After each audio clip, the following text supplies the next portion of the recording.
the way to go pick the wide body quarters back up.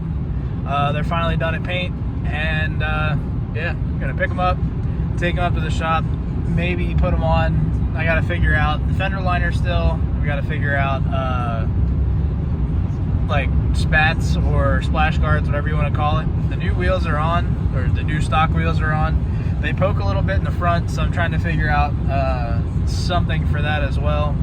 But yeah, we'll get these quarters and take a look at them. So yeah, they look sick. Perfect. Super happy with them.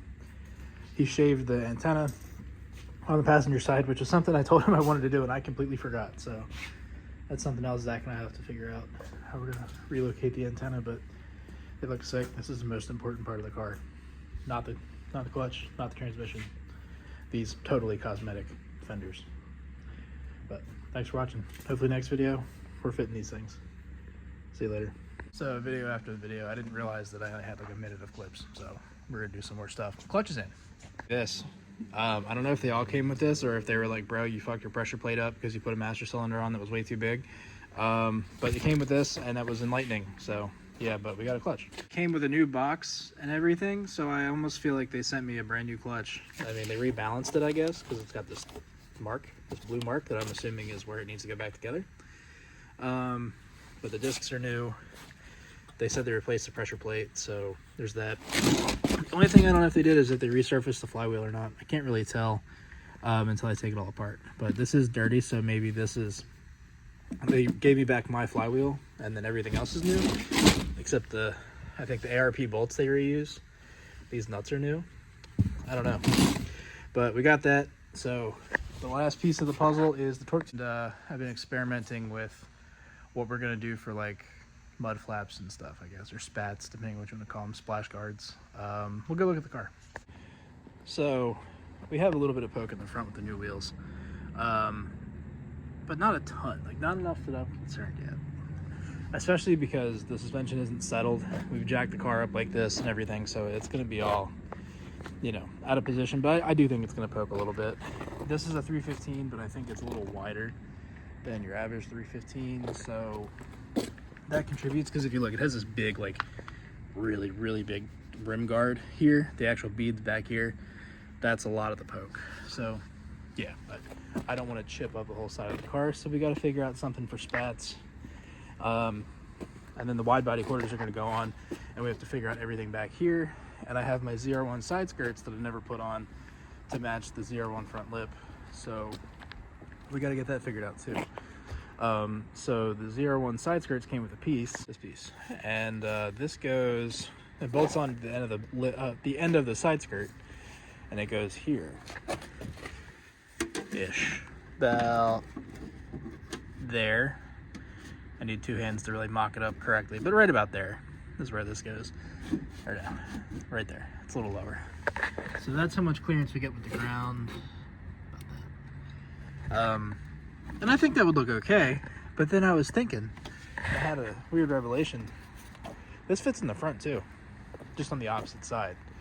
So if you go corner to corner, this works in the front. I might have to drill new holes, but it works in the front. I don't know if I would ever clear any kind of bump like that without ripping this off, but it clears in the front. So something to consider. Obviously I'd be drilling holes somewhere. Maybe I could move them inward a little bit. That probably wouldn't work. It would have to go like right here. And then I think at that point I'd be drilling into the fender, which I'm not crazy about, but if we gotta do it, we gotta do it. As long as it looks good and it's easily replaceable, I'm not too concerned about it. Or I could always, you know, use some fiberglass or something and extend these.